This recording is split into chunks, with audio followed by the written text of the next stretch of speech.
The Illuminate Arts and Faith Conference in Chattanooga, Tennessee wants to help you find your tribe. Do you get way too excited about quoting Wendell Berry or C.S. Lewis in conversations with coworkers? Does your Spotify playlist include hymns, a little jazz, and a whole lot of Andrew Peterson? Join your tribe at Illuminate March 31 and April 1 for education and inspiration from speakers Russ Ramsey, Douglas McKelvey, John Hendricks, and others. Find a complete list of session topics and ticket information at southern.edu/illuminate. In 2024, I set out to meet as many poets as I could and spend an hour with each one. I got more than I bargained for, more insight, more clarity, more hope. It's proved to be one of the richest highlights of my life. 17 writers, 17 deeply human conversations that made me sit up and pay attention. Franz Kafka once said, if the book we're reading doesn't wake us up with a blow to the head, what are we reading for? A book must be the axe for the frozen sea within us. And that's what I hope this new book will do. I hope it wakes us up, my friends. I hope these conversations will be the catalyst for something to be reawakened, re-enchanted, and reinvigorated. It's called An Axe for the Frozen Sea, Conversations with Poets About What Matters Most. I'm Ben Palpin, and I hope you'll come and listen in as I spend a little time with poets like Lucy Shaw, Malcolm Guite, Dana Gioia, and Lee Young Lee. Pull up a chair at the table as we dig into what it means to write well and to live well. An Axe for the Frozen Sea is now available from Rabbit Room Press. Visit the store at rabbitroom.com, or better yet, ask about it at your favorite bookseller. And I especially love this idea of the strangeness, that it feels flat to us, in part because it's inviting us to recognize that our own world, our own existence is flat, and we must instead be invited into the fullness of reality of heaven. And so it is this invitation to learn to see our own reality with God's eyes. Welcome to the Habit Podcast, conversations with writers about writing. I'm Jonathan Rogers, your host. Lanta Davis is a professor of humanities and literature in the John Wesley Honors College at Indiana Wesleyan University. Her new book is Becoming by Beholding: The Power of the Imagination in Spiritual Formation. In this episode, Dr. Davis and I talk about the perhaps counterintuitive truth that neglecting to engage our imagination makes us more susceptible to imaginative influences that we don't choose. We also talk about the difference between an idol and an icon. We talk about the role of weirdness in spiritual formation. And we also talk about raccoons and unicorns. Lanta Davis, I'm so happy to have you on the Habit Podcast to talk about your new book, Becoming by Beholding. Thanks for being here. Yeah, thank you so much for inviting me. So this is a book, I'm reading from the back cover.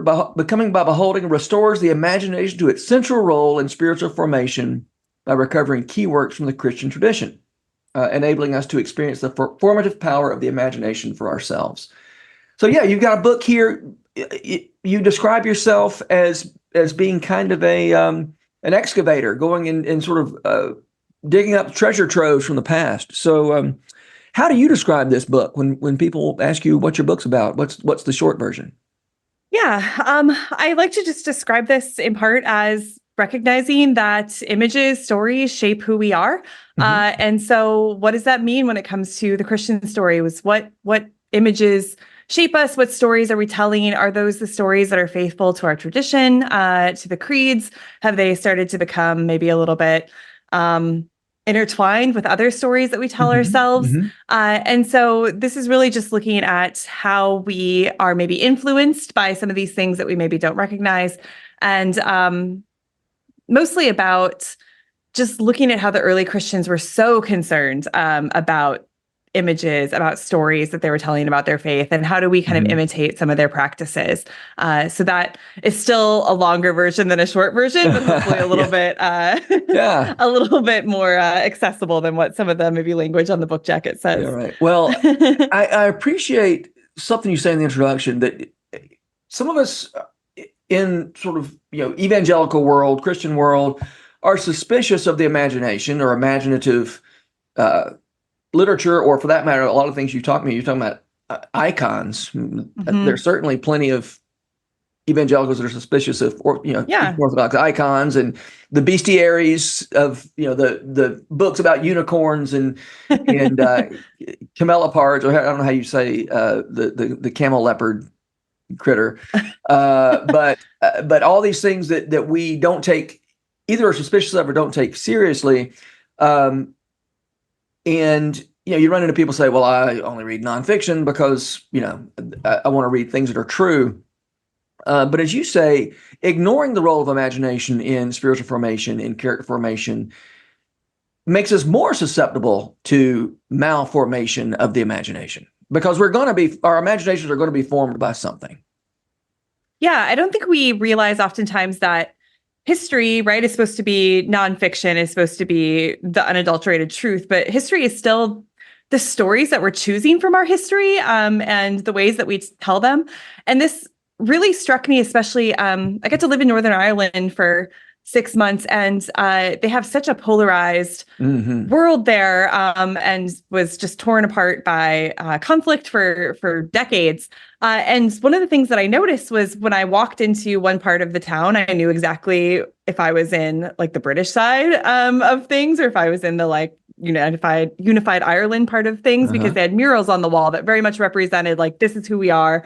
And I also noticed that they told history both fairly truthfully, but in wildly different ways, in terms of what they emphasize, where they started, who the heroes were that they venerated. And these are all, again, things that are claiming to be true, but they still are a particular narrative that shape you into a particular kind of people. And so I think we just need to be a little bit more cognizant that we are shaped by stories, and they still are stories because they're selected versions of things.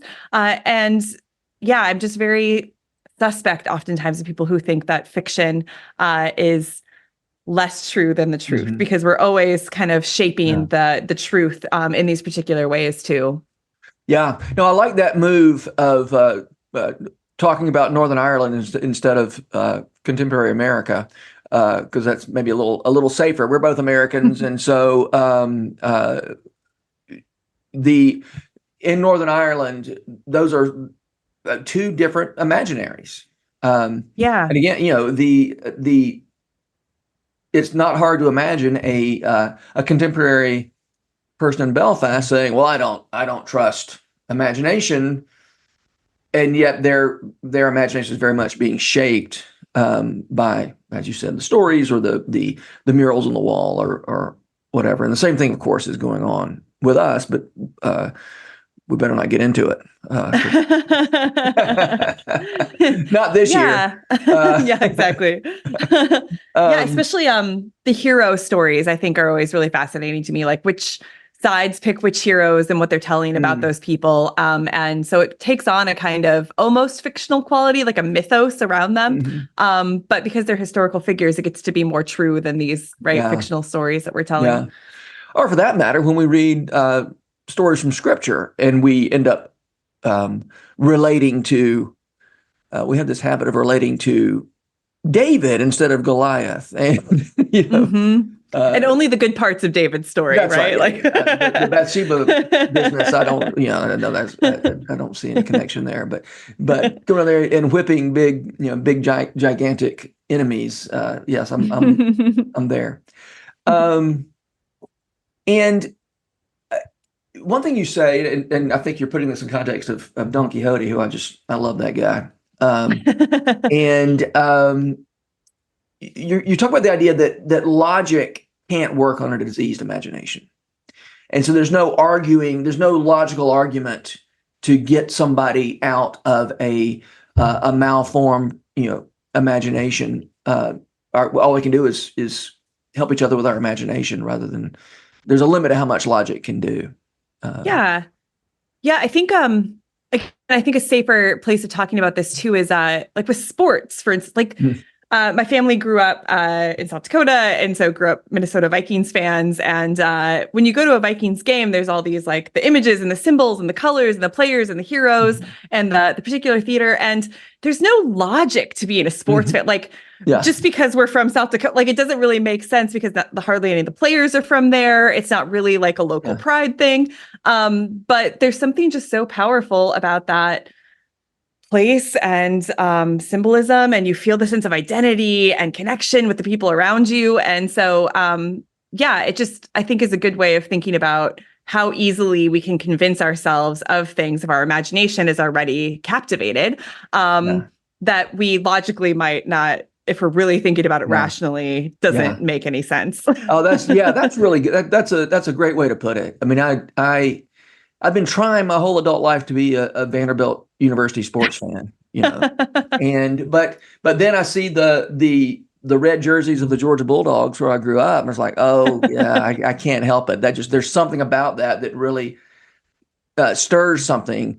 Even though logically, like I didn't go to Georgia, I went to Vanderbilt, but I was 11 when Herschel Walker was, Herschel Walker, and so what am I going to do? That happened a long time ago, and something was formed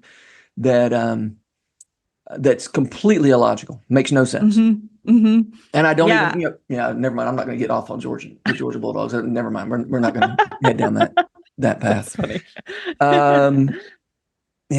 Okay. Can we talk about, speaking of imagination, you make a point that I know it didn't originate with you, but I had not seen it before, and I thought it was really helpful in your chapter about icons. So your first, after the introduction, first chapter is about icons, which, again, I've already mentioned, those of us who didn't grow up with icons, that looks a whole lot like idolatry. Yep. And I really appreciated the distinction that you made or borrowed, that an idol, we think of idol as something that's out there, but the truth is an idol is something that comes from inside. And we're idol factories, I think because it was Tim Keller used that language. I don't know if he originated it or not. Yeah, it was actually Calvin, which is so funny. Oh, that's he hated right. idols, but it was, John Calvin. Yeah, that's right. Calvin, that's right. Who was kind of like the 16th century Tim Keller. So, just kidding. Idol factories. And as you said, an idol says more about the whole spirit of idolatry is reflecting what's inside me rather than forming me as an outside thing. Tell me more about that, because I think that was really helpful and really interesting. Yeah. So I do have to credit other thinkers for doing this, especially God Without Being. The book describes idols as a kind of mirror. So an idol is just something that reflects our own selves back to us, because there's nothing about it that moves us beyond our own opinions, ideas, thoughts. An icon, on the other hand, is supposed to act more of like a window in that it deliberately resists us and points us beyond itself and beyond ourselves. And so I just really have appreciated that distinction, because when we see people using icons, it looks so much like worship that it's very easy to assume that's the same thing. But like I said in the book too, the idols that are actually really dangerous are the ones that just reflect ourselves back at us. Icons are really trying to actually shape our imaginations to better represent the creeds. And I found the language too when I was looking at the way that it actually started to take shape of a visual orthodoxy. And I thought that was so helpful, that icons are acting as this visual form of what the creeds are actually professing in word. So you have this kind of combination of word and image in a icon. And so it's just so much, I think, safer, so much more likely to disorient you and to kind of confuse you outside of your own box, as opposed to an idol is always just going to be something that you have made yourself. So it doesn't matter if we're looking at like images of Jesus and we think they really look like Jesus. If we're like putting our own beliefs, like we've made him American, or we've made him like be a certain way, or look at like it starts to get messy. And then it starts to become actually more like an idol than what an icon probably ever would. Yeah. So I think you just said the icon is somehow a combination of word and image. Yeah. Tell me, what do you mean when you say that? I mean, it's trying to visually show through its symbolism, an essence of what the creeds are professing. So the image that I talk extensively about in the book is the Pantocrator image, which just means Jesus, the savior of all. And it's trying to visually represent the creed of the incarnation, so that Jesus is both divine and human. And we see that in the color of his clothing. We see that in his fingers. We see him touching 3 fingers together for his role in the Trinity, and the 2 are standing up to represent that he's fully human, fully divine. And so the image itself is trying to creatively show you what the actual creed is saying. So it gives you this other way. And I think just then does a beautiful job of forming that. And so in the tradition, they actually say that an icon is written, that it's not painted, it's written. And so it's this very prayerful process of trying to visually write what the creeds and the tradition profess. Yeah. That particular image, which if I need to remember to put a link to that image in the notes to this podcast, but it's so disorienting because it's just one eye's a little bigger than the other, and it's just so weird. And the first time I saw it, I thought, well, there's somebody who doesn't know how to draw a human face. Exactly. Yeah, and you make the point that no, these icons are intentionally disorienting, and they resist our gaze even as they require us to look. And I really think that's so important. Often the role of imaginative works of any kind, sometimes it is to make us familiarize things, but sometimes it's to alienate us. And I really appreciated your insight that these icons that look so odd, that in some ways are so maybe flat, that it's not because the artist didn't know how to make depth. As the artist was doing something, was trying to somehow connect us with another dimension. Yeah, I relate to that. I went for years just like cruising through the medieval section in museums because I just thought nobody knew how to paint. Why is there all this gold? It's really boring. Everything looks the same. So when I actually learned the intentional symbolism behind it, it really blew my mind.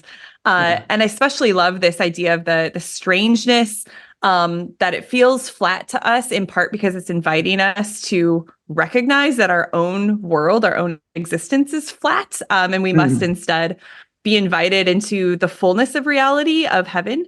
And so it is this invitation to learn to see our own reality with God's eyes. And then also, of course, to learn to see the world ourselves through spiritual eyes. And so they really are trying to disorient you and trying to invite you into this encounter with the other, like the other big O, with the sacred. Yeah. And I do think that that's really powerful because, at least in my own life, most of my really big moments of growth have been when I felt really uncomfortable, when I have to figure something else out that I haven't maybe experienced before. And I do appreciate that icons are trying to do that for us, is they're disarming us, and they're making us look always a little bit further. Yeah.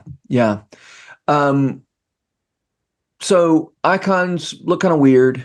Bestiaries or bestiaries, weird. Talk to me about the role of weirdness in the imagination. Divine Comedy gets pretty weird. It does. Ignatian prayer. I mean, everything you cover, there's an element of weirdness to it. So, what's the role of weirdness in imagination and spiritual formation? Yeah, there's this little story about Flannery O'Connor, and I don't know if we have it officially recorded. So it's kind of one of those things that is reported that she said that I've always really appreciated, which is that you shall know the truth and the truth shall make you odd. Yeah, I've never been able to find a source for that. Yeah, yep, exactly. But I love it. It fits, I feel like, her character.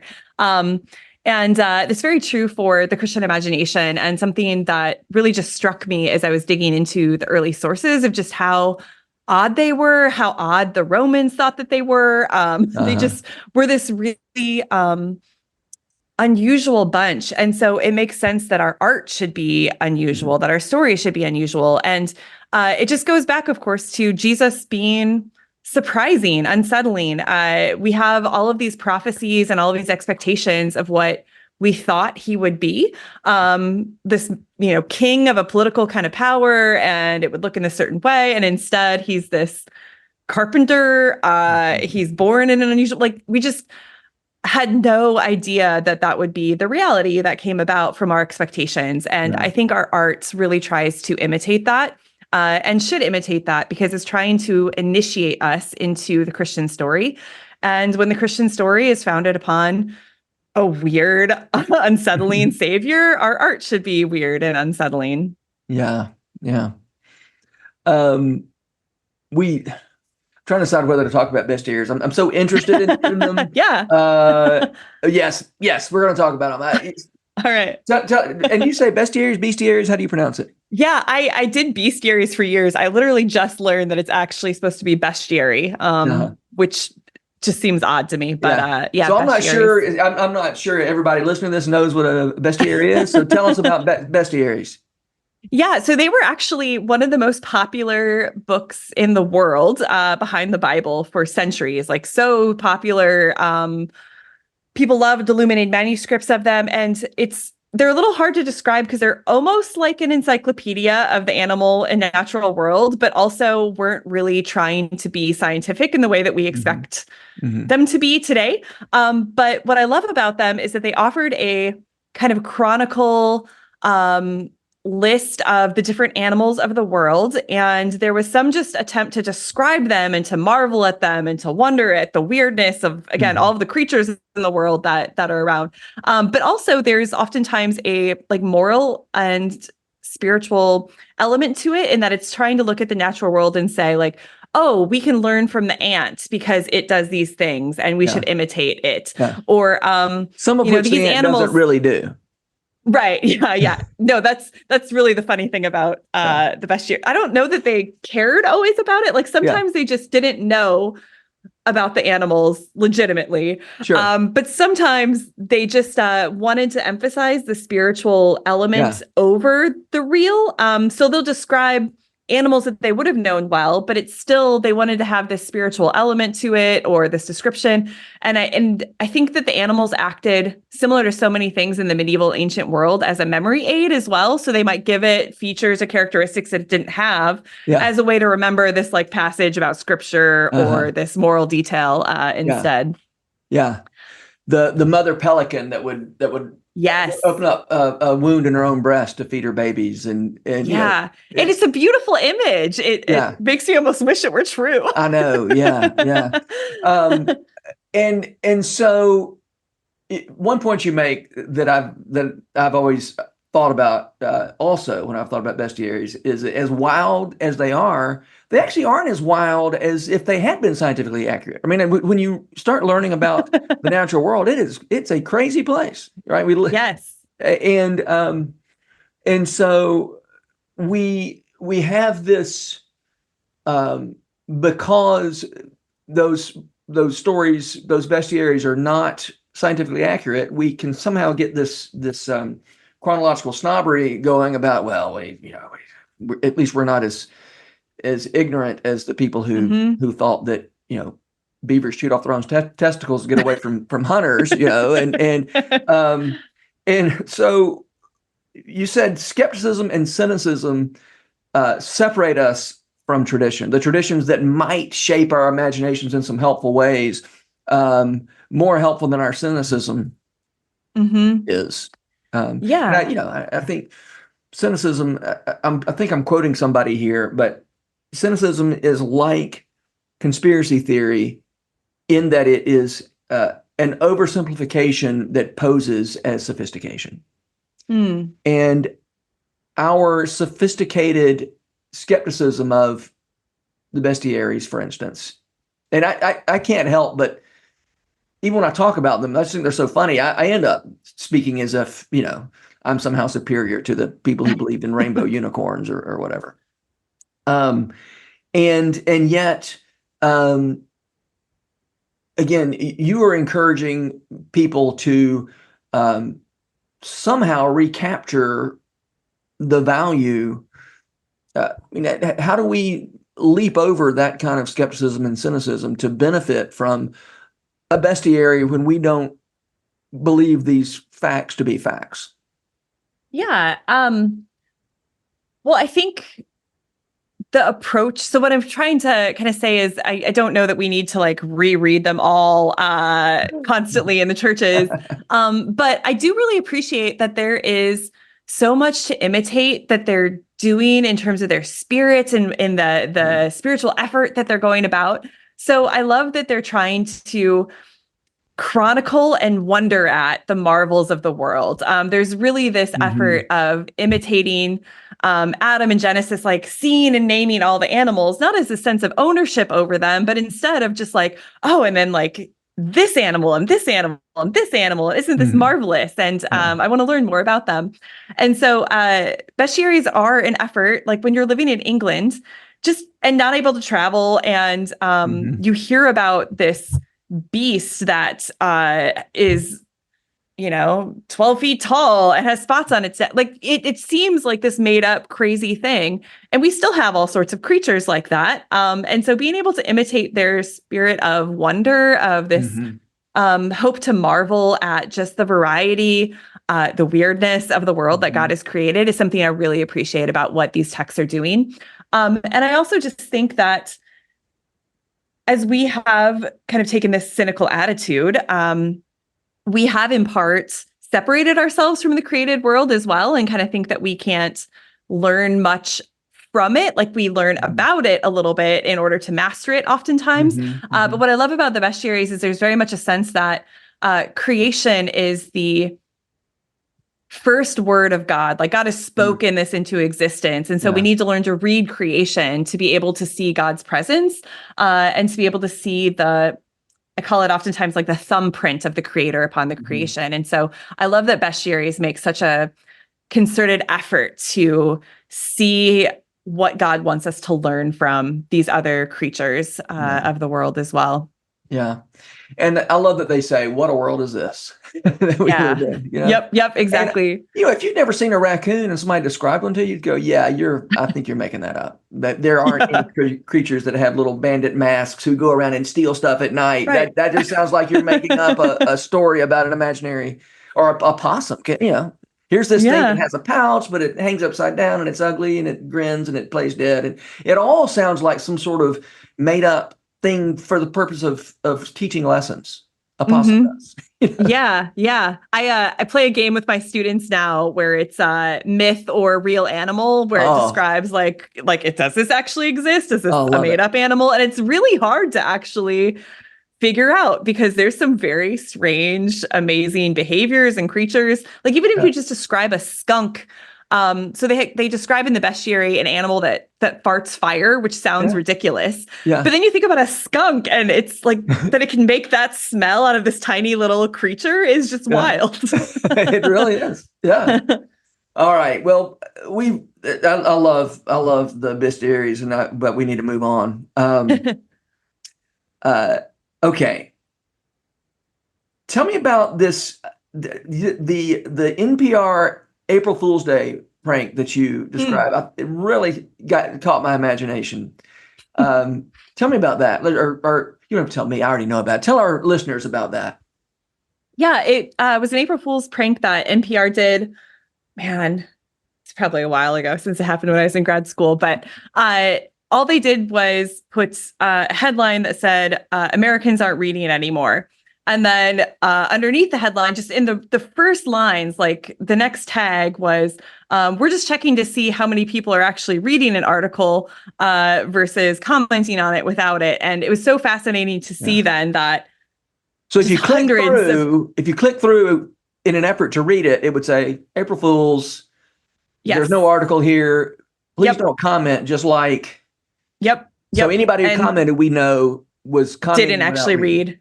Yeah. Yep. It's kind of like when teachers give students the test that says like, make sure you read the instructions, and then the instructions say like after, don't just turn the test in, don't actually take it. It was that kind of thing. Yeah. I was just testing for who was reading it. And well, did anybody comment? Surely nobody commented. Oh, surely not. Yeah, we definitely all read all of the things very carefully and well, and don't just want to express our opinions on them. Yeah, it was really a comical process to see how many people were commenting, and of course, like what does our country come to that nobody reads, and just those kinds of things. And it was very just silly, but also insightful, and very clear evidence of what we all know intuitively is happening. Yeah. Oh, several times a week, I'll tell my wife, I saw an article today that was about this. And then if she ever asks a follow-up question, I'll have to say, well, okay, when I say I saw an article, I don't mean I read it. I mean, I saw a headline, and it's become a joke, and I can't stop. I still do it. Yeah. No, I'm guilty. That's why it's funny to laugh about it and like kind of make fun of it. I'm guilty of the same thing. It's just with how much information we're given, it makes sense that this is the way that we operate. Right. Yeah. Well, that's a good point. That we're flooded with so much information. I can't read all these articles. And so you refer to consumer reading.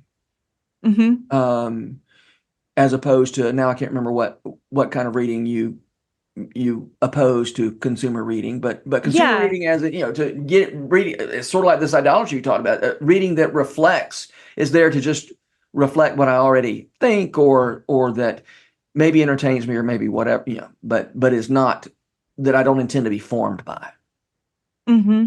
Yeah, I drew upon this initially from Paul Griffith's religious reading, which I really found helpful. And he just describes kind of the differences between what happens when we do consumer reading, this reading, not just for like our own opinions, but just getting it for the information and then kind of regurgitating it back out. So a lot of, admittedly, what we do in universities of just kind of like read this stuff and then spit it back out at me for this transaction, for this kind of check mark.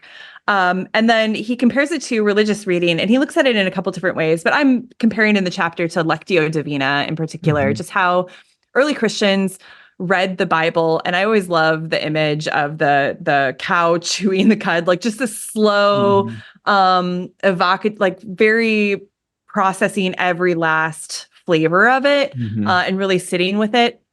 And I think that that's just a much more helpful way to do reading, because it's supposed to become part of us. It's supposed to be written on our heart, inscribed into our being. And if we're just reading quickly and then spewing it back out, like these things can't happen. And so good readers are really a necessary component of,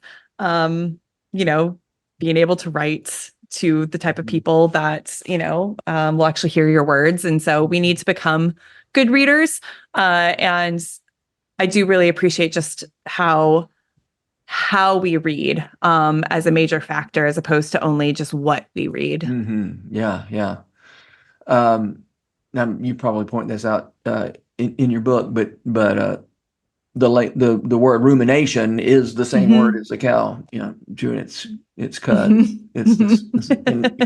It's moving from stomach to stomach to stomach to get all the goodie out of the wad of grass.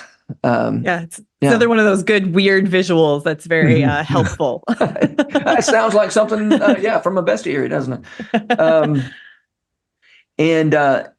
And so you talk about reading that is both receptive and active. You describe Lectio Divina as a kind of reading that is receptive and that's also active. I think that's really, really helpful. Especially the part that I described for the imagination is the active part of it. So there's first this really slow reading, and then the active part that people like Ignatius that Ignatius encourages is that you then use the words to kind of actively insert yourself into the scene of scripture. And I just find that to be, so powerful, so helpful, where the words come alive.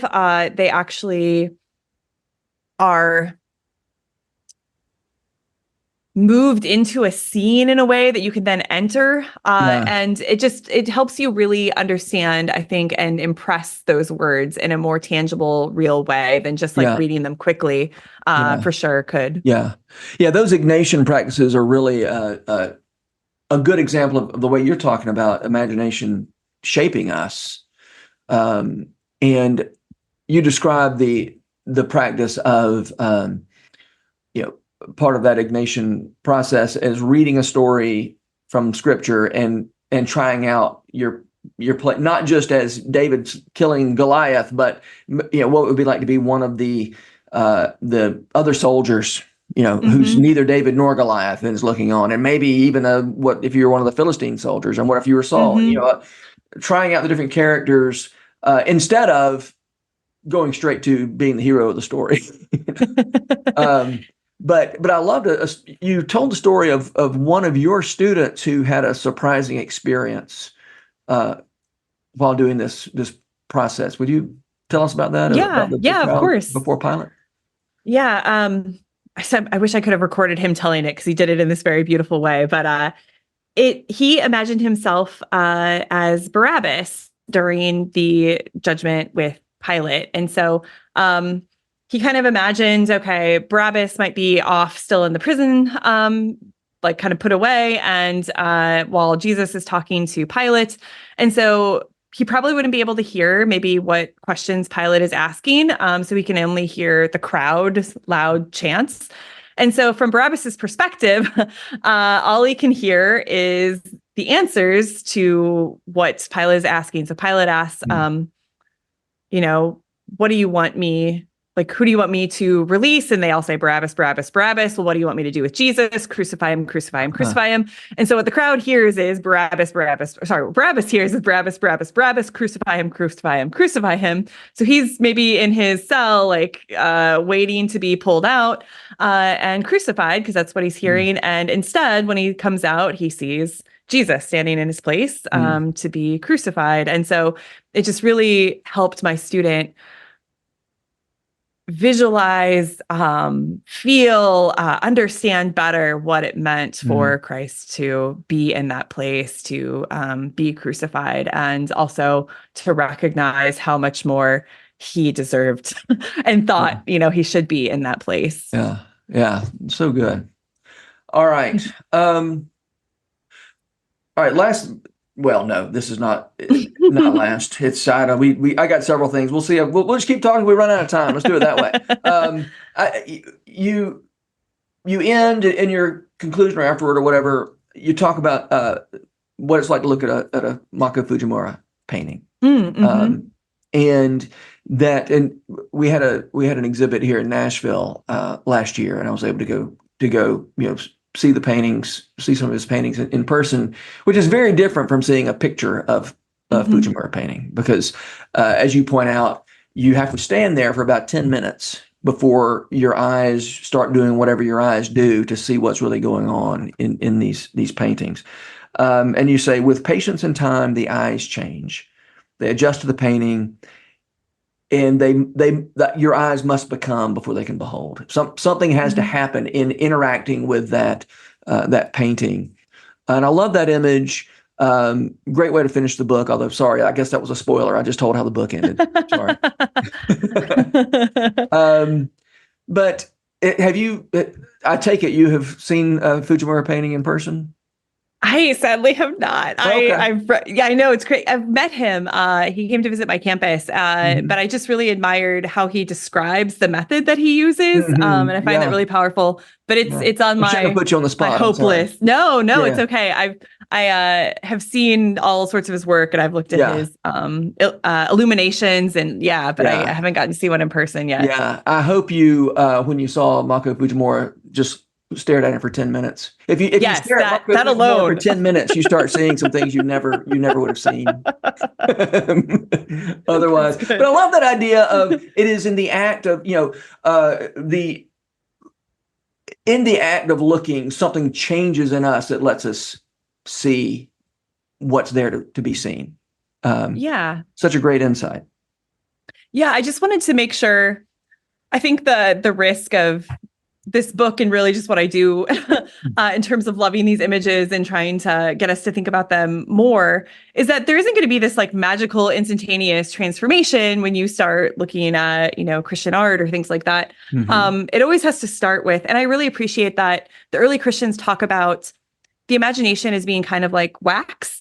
But wax, the way that it's formed is that it has to be heated up, it has to be pliable. So we need that humility to be able to be shaped. And so something like staring at a painting for 10 minutes is that humility, that willingness, that waiting, that admits that there's something there that we might not yet see. And so anything that is really beholding requires that extra part of attention, of care, of sitting, of waiting, of a willingness, I think, to be changed by what we see. And so that patience is really essential to the kinds of seeing that are leading to hopefully better spiritual eyesight that I'm trying to encourage.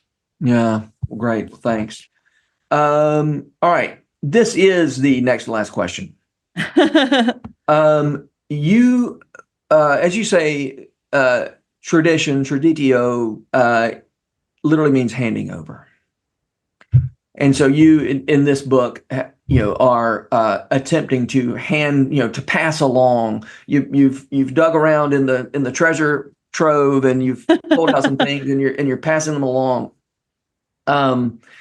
Your book is about going back, about recovering old imaginative models. A lot of the listeners of this podcast are writers who are doing imaginative work. That's your purpose in this book was to go back and find old things and bring them to us. What do you have to say to people who are doing new imaginative work? How do they? What's their connection to these things we've been talking about? Yeah.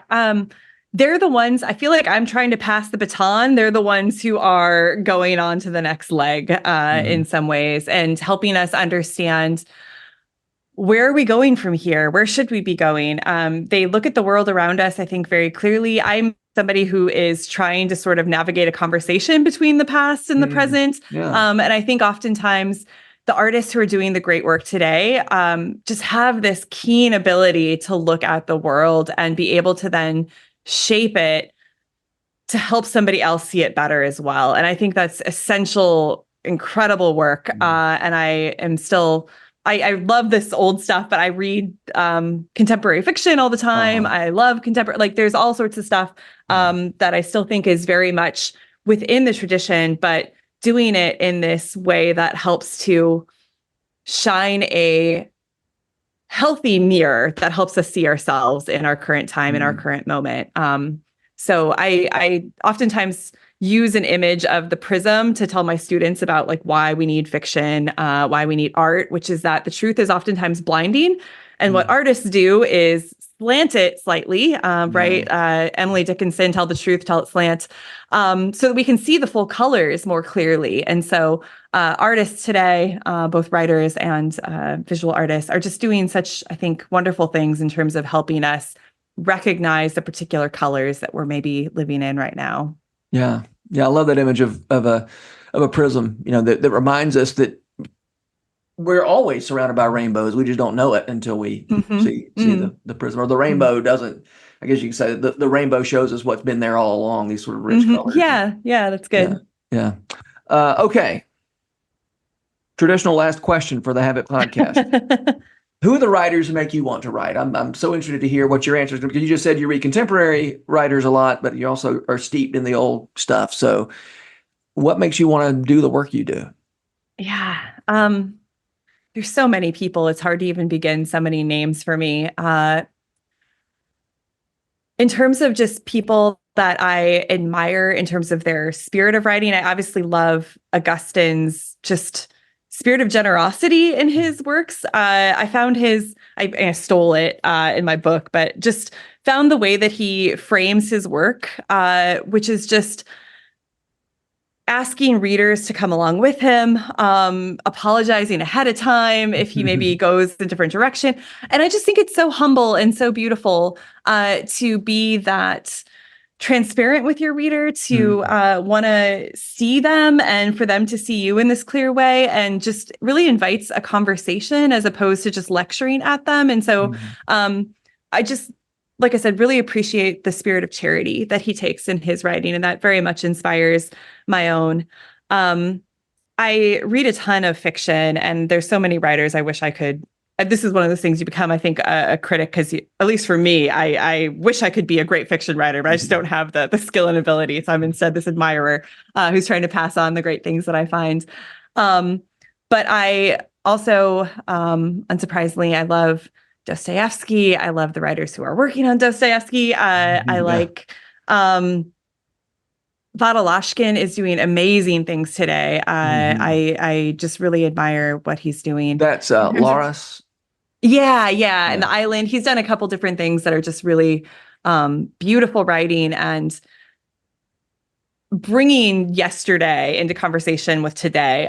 Since he, in Loris, for instance, is looking at the medieval world, and has just helped me think about questions in wildly different ways than I otherwise would have expected to.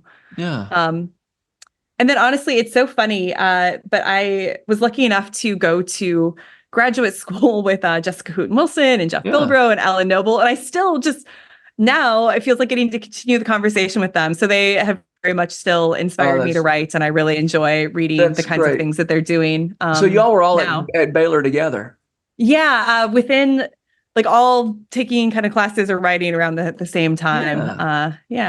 That's fun. I didn't. It was really fun. I knew y'all all had Baylor history, but I didn't realize you were all there simultaneously. Yeah. Yep. Jeff, I always give him credit. He was the first person. I took my first essay that I wrote for Baylor grad school, and he was a writing tutor, and he just helped me like think it through a little bit more. And I feel like that just shapes his personality, or like shows you his personality now too so well, that he's very careful, very considerate, very generous about helping me kind of figure out what the good spots were and what to move around and all those things. I love hearing that. All right. Well, Lanta Davis, thanks so much for being here. This has been so fun. Thank you. I love your book. I love the things you're talking about in your book. And so I'm so glad you were making this a little more accessible to a wider audience. So thanks for your work. Yeah, thank you so much. It was really fun getting to chat. The Habit Podcast is brought to you by The Rabbit Room, where art nourishes community and community nourishes art. You can support their work, including this podcast, by becoming a member. Visit rabbitroom.com/membership. Special thanks as well to Taylor Leonard for letting us use her song Diamonds as the theme music for the Habit Podcast. You can learn more about Taylor and follow her work at taylorleonard.com. The Habit Membership is a library of resources for writers by me, Jonathan Rogers. More importantly, The Habit is a hub of community where like-minded writers gather to discuss their work and give each other a little more courage. Find out more at thehabit.co.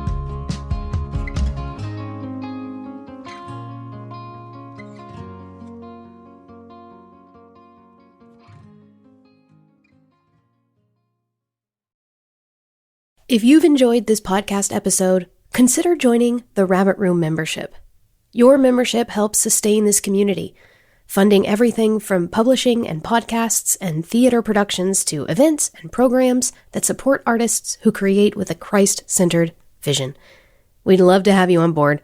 Learn more at rabbitroom.com/member.